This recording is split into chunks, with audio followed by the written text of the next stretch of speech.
Mesdames, Messieurs, bonjour, bienvenue dans cette nouvelle édition du JT OVNI en France. JT OVNI en France, c'est l'actualité des différentes observations d'OVNI qu'il y a eu en France dernièrement. Je suis actuellement dans le département de la Vendée, à côté de la tour Mauric, dans le Marais Poitevin. Aujourd'hui, je vais vous partager une deuxième étude des observations d'OVNI dans le département de la Vendée. Mais commençons tout d'abord par les informations importantes de cette édition. Informations provenant de notre correspondant de l'île de la Réunion, David Signan. Le DVD ou Blu-ray OVNI sous les tropiques est actuellement disponible. Vous pouvez le commander sur le site Capali Studio Création. Je rappelle que ce docu-fiction parle de l'affaire du 31 juillet 1968, une rencontre rapprochée du troisième type, ou dite l'affaire des Baba Michelin. UFO Cloud. Alors ma chaîne YouTube est orientée sur divers thèmes qui touchent la Provence en général. Ça va des simples sites énergétiques, certaines zones magnétiques telles que le col de Vence, Théopolis. Qu'est-ce que je peux dire? Ça touche donc tout ce qui concerne la Provence niveau ancienneté, c'est-à-dire les Romains, les Templiers.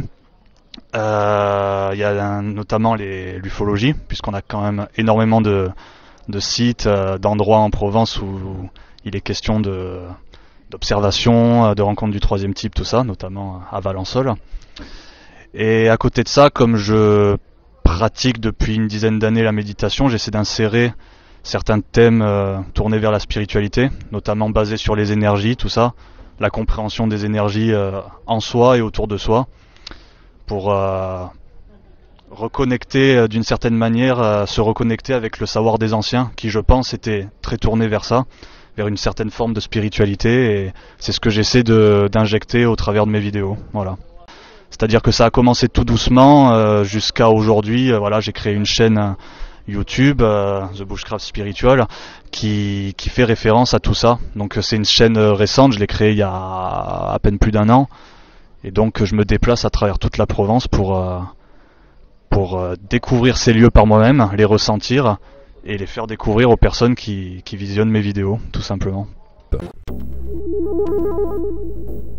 Alors Rémi, je te retrouve sur une petite route à côté des moulins de Bonnard. Alors peux-tu nous dire où nous sommes déjà et que s'est-il passé ici? Alors, Moulin de Bonnard, nous sommes donc à Bonnard, un petit village dans l'Yonne, à proximité de Bassou, où il y a eu un autre cas, entre parenthèses, vers le rond-point de Bassou, l'actuel rond-point de Bassou. Mais ce n'est pas le sujet de ce reportage. Le sujet de ce reportage, c'est le Moulin de Bonnard. Que s'est-il passé en décembre 1951 à 6h50 du matin? Eh bien voilà, 3 ouvriers qui traversaient la cour qui se trouve juste sous l'enseigne Moulin de Bonnard, ont vu au-dessus, à une altitude d'environ 100 mètres de hauteur, une lumière blanche qui éclairait toute la cour. Tout à coup, la cour est grande, est très grande, puisque les camions, les semi-remorques font facilement le tour de la cour, etc., en tournant à l'intérieur. C'est assez grand, on peut mettre 10 camions, etc., c'est quelque chose de grand, une grande surface.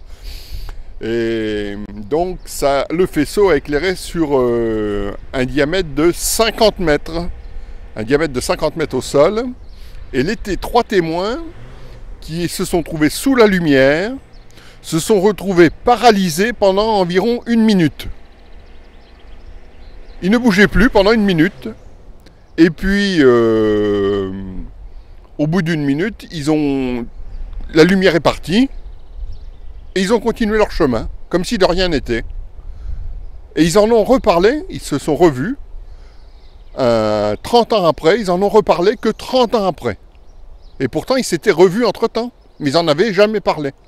Ils en ont parlé que 30 ans après, sans d'ailleurs qu'on leur suggère quelque chose, vous avez vu quelque chose, etc., il faudrait en parler. Non, ils en ont parlé comme ça, 30 ans après, et puis c'est tout.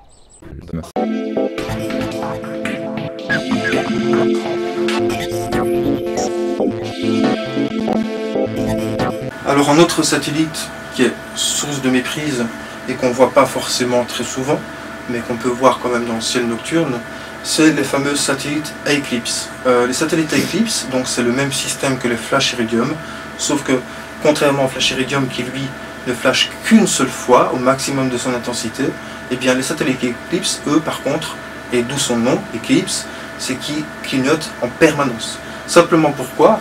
Parce que sur sa trajectoire, en fait, le satellite a une trajectoire, disons, rotative.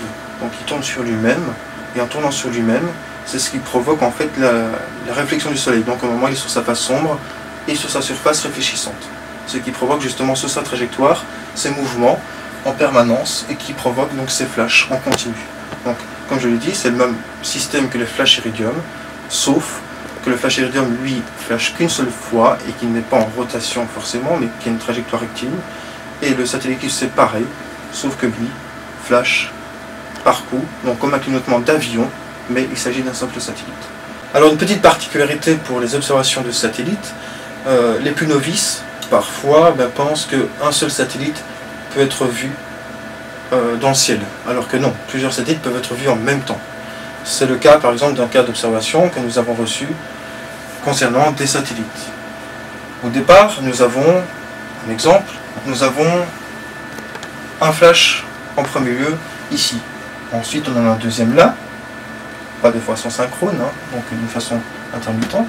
Ensuite un troisième là, et puis un autre là. Ensuite encore un là, encore un là, encore un là.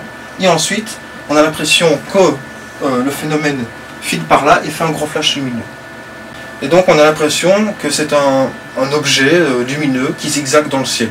Parce qu'on voit un clignotement là, puis un autre ici, puis un autre là, et ainsi de suite, jusqu'à un flash. En fait simplement, c'est tout à fait explicable. Et donc je pense que c'est pour ça qu'il est utile pour les enquêteurs d'avoir à leur disposition des logiciels pour retracer les satellites. Parce que même si ça paraît, au départ, quand c'est signalé, ça paraît assez extraordinaire, on pense que c'est un objet qui zigzague dans tous les sens. Et en fait non, c'est simplement des satellites qui sont présents en même temps, dans le champ de vision du témoin, et qui pensent, et qui passent dans des directions différentes. Alors le problème c'est que les satellites, par rapport à leur trajectoire ou à leurs caractéristiques, apparaissent différemment, ce qui explique que voilà, on a différentes phases d'observation qui semblent étranges, et en fait non, c'est simplement les trajectoires et l'intensité lumineuse des satellites qui diffèrent des autres. Donc par exemple ici, on a juste affaire à un satellite à éclipse, qui va dans cette direction, un autre qui va dans cette direction, et ensuite la dernière phase de l'observation, qui pour le témoin aurait été la disparition de l'OVNI avec un flash, en fait simplement c'est un satellite iridium qui allait dans ce sens là. Donc voilà un peu, donc imaginons un point lumineux qui apparaît, il clignote, un deuxième là, tiens, on a l'impression qu'il a changé d'emplacement, ensuite on le voit un peu plus loin, un autre clignotement, puis un autre en dessous, et ainsi de suite, et puis on a l'impression que ça part vers la droite en oblique, et puis que ça flash, et puis ça disparaît. Donc on se dit, c'est un OVNI, ah oui, il a fait différentes formes, etc. Aucune explication, un avion conventionnel ne peut pas faire ça, un astre non plus, les satellites non plus, c'est impossible, c'est un OVNI. Et en fait non, simplement c'est qu'on a affaire à des satellites qui passent en même temps, la même trajectoire, mais qui ont simplement des caractéristiques différentes, et c'est là le sujet de la méprise. Je vous remercie de m'avoir suivi, je vous retrouve pour la prochaine édition de l'Astuce du Veilleur, et mes amis, en attendant, soyez très vigilants, car ce que nous voyons n'est pas forcément ce qu'on croit être. Je vous retrouve à côté d'un des menhirs du Plessis, et nous allons à présent passer à l'actualité des différentes observations d'OVNI qu'il y a eu en France dernièrement. Le 2 juin dans le département du Var, apparition d'une lumière rouge-orange venant de Trète, se dirigeant vers Saint-Maximin. Le 10 juin, dans le département de l'Isère, observation de plusieurs anneaux avec des lumières vertes, rouges et blanches. Le 15 juin, dans le département du Morbihan, observation d'un flash fugace, triangulaire et de couleur blanc. Le 17 juin, dans le département du Val d'Oise, observation d'un point lumineux rouge de couleur coquelicot intense. Le 20 juin, dans le département de l'Aude, à Narbonne, observation d'un point noir statique. Le 26 juin, dans le département 59, observation de plusieurs petites étoiles qui se suivent en ligne très serrée. Dans le département de la Corrèze, observation sur la commune d'Urzerche, deux éclipses deux ellipses clignotantes se sont stabilisées devant la voiture à 10 mètres de hauteur. Dans le département Charente, observation d'une succession de lumières rectilignes, une dizaine faisant partie d'un même bloc, selon le témoin. Et dans le département Haute-Saône, observation d'une étoile très scintillante, blanche, fixe et se déplaçant à l'horizontale. Passons à présent au mois de juillet 2017. Le 10 juillet, dans le département Loire-Atlantique, observation d'une étoile à 6 branches en vol stationnaire très lent. Le 25 juillet, dans le département Finistère, observation de 3 boules bleues brillantes et bruyantes.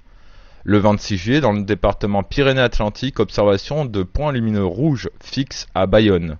Le 28 juillet, dans le département 68, observation d'une sphère argentée lumineuse. Et le 29 juillet, dans le département de la Drôme, observation d'un objet volant rouge dans le ciel de Romans. Et passons à présent aux dernières observations d'OVNI, c'est-à-dire celles du mois d'août 2017. Le 5 août, dans le département Charente-Maritime, observation d'un OVNI de forme allongée comme un cigare. Le 6 août, en Corse du Sud, observation diurne d'une tache blanche lumineuse. Et le 7 août, dans le département de la Moselle, à 21h45, un témoin qui se situait à Bouzonville regardait vers Luxembourg, c'est-à-dire vers le nord-ouest, et il observait une grosse lueur qui s'est illuminée à 2 reprises, et en s'éteignant à l'œil nu, il a distingué comme un spectre des couleurs. La tour Mauric se trouve donc être dans le marais Poitevin. Le marais Poitevin est une zone, géologiquement parlant, datant du Quaternaire. Le département de la Vendée, il y a de nombreuses couches géologiques. Il y a du Jurassique vers le haut, de couleur bleue donc sur les cartes. Il y a des failles géologiques, notamment du côté de Touarcé-Wildroux, où il y a aussi des légendes particulières, mais nous verrons ceci dans un autre épisode. Le marais Poitevin est un secteur où il y a énormément de légendes, des histoires de fantômes, des observations par les anciens de brumes lumineuses. Certains pourraient attribuer cela à des feux follets. Et il y a aussi des observations de lueurs particulières. Alors ces lueurs peuvent être éventuellement des méprises, mais également des observations peut-être d'autres choses, de choses dont on ne sait pas encore ce que c'est, d'où l'appellation objet volant non identifié.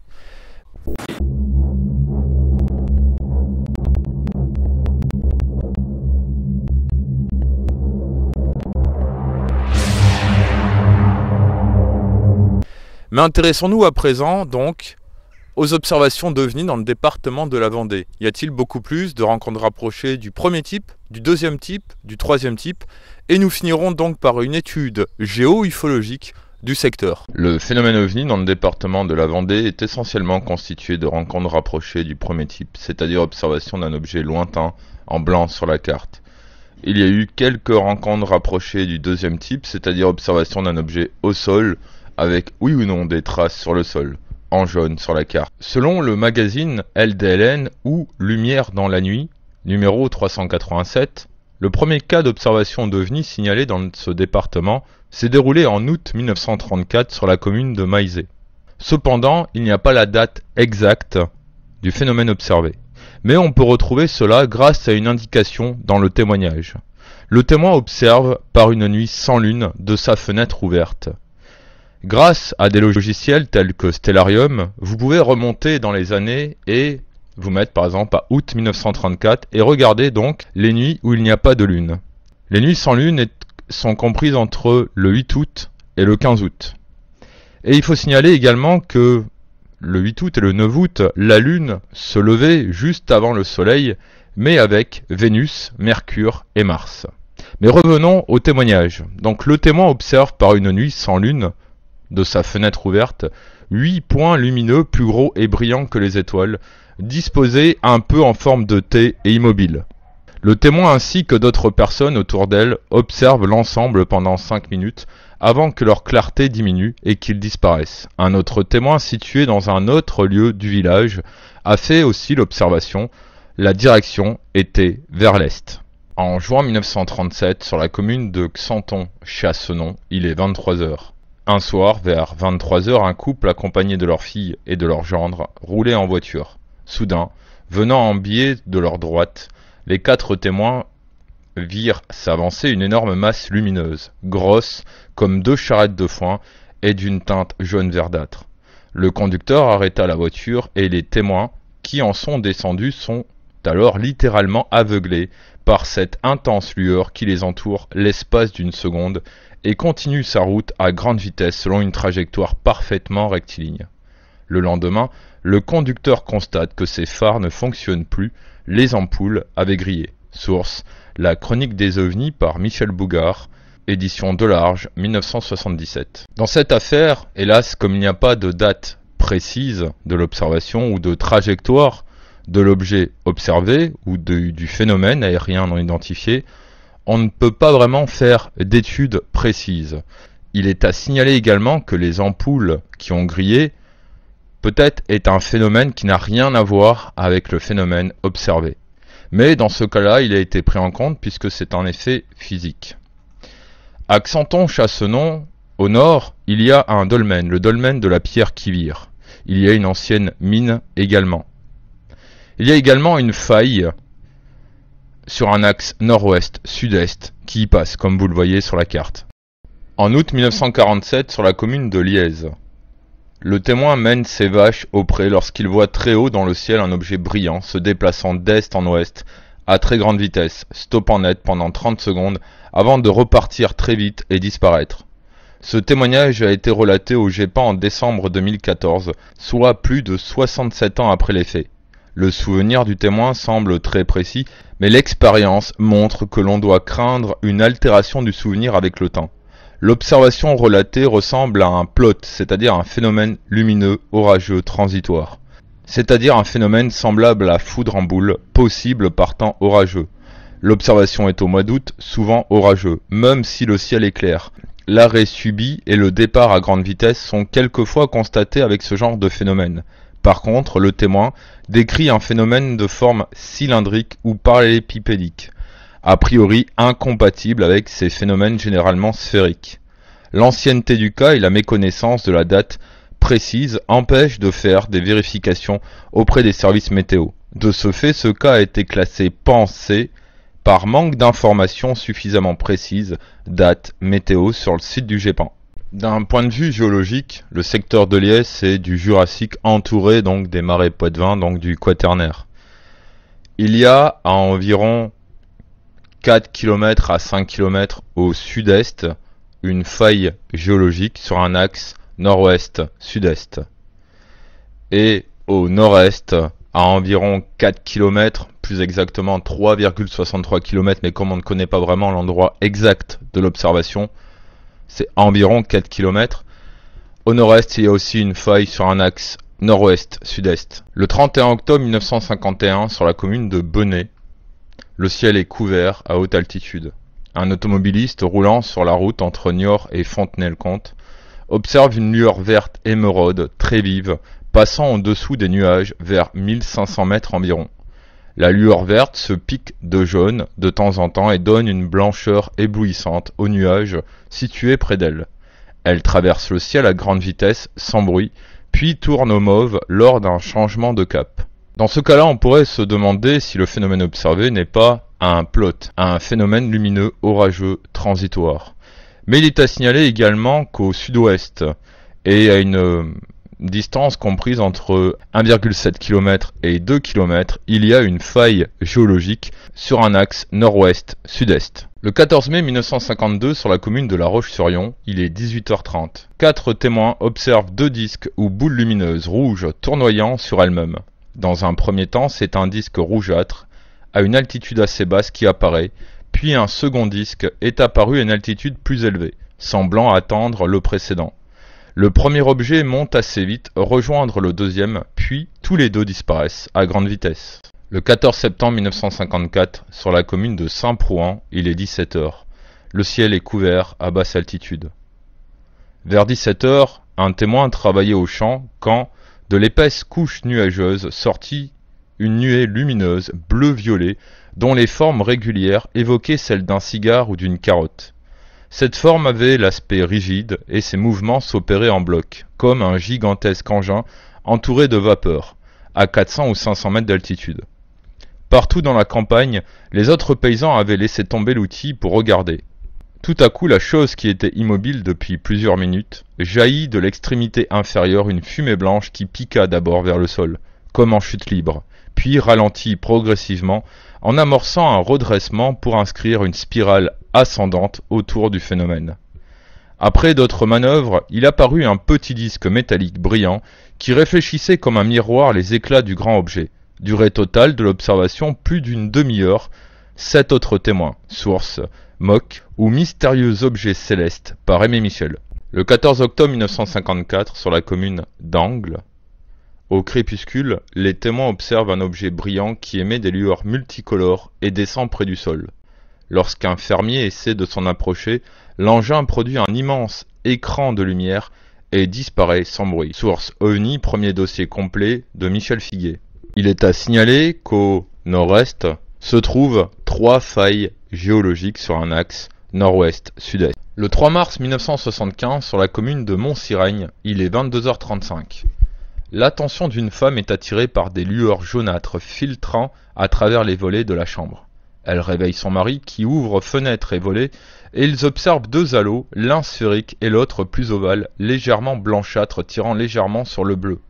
De ces 2 halos, des boules lumineuses de couleur jaunâtre partent des 2 halos et semblent éclater. Elles ont un rayon de 5 mètres, paraissent circulaires et du centre partent des petits rayons très serrés. Au bout des rayons se trouve une lueur blanche. Le phénomène a lieu au ras du sol. Le plus grand halo fait 25 mètres et le plus petit 5 mètres. Un bourdonnement est entendu. Et une sensation de souffle est perçue alors qu'il n'y a pas de vent. D'autres témoins ont vu des lueurs étranges et une personne a ressenti l'effet de souffle au même moment à travers les volets. Source le livre OVNI, premier dossier complet de Michel Figuet. Le 6 novembre 1978, sur la commune de Mareuil-sur-les Dissé, vers 7h30 du matin, 3 personnes observent le lent déplacement d'un objet lumineux qui les intrigue. Aucun bruit ne sera entendu durant l'observation de cet objet de couleur orange. La gendarmerie contactée dans l'après-midi ne pourra faire aucune constatation. Aucun autre témoignage ne sera recueilli par la gendarmerie sur ce phénomène pour lequel le GEPAN manque de précision. Ce cas a été classé PAN C sur le site du GEPAN. Le 7 septembre 1979, sur la commune de Noirmoutier, vers 4h30 du matin, 2 témoins observent durant moins de 5 secondes une forme ovale de couleur verte avec 4 lumières blanches et entourée d'un cercle noir. Les couleurs sont très vives et phosphorescentes. Cet objet monte très rapidement dans le ciel à 45 degrés en suivant une direction sud-nord.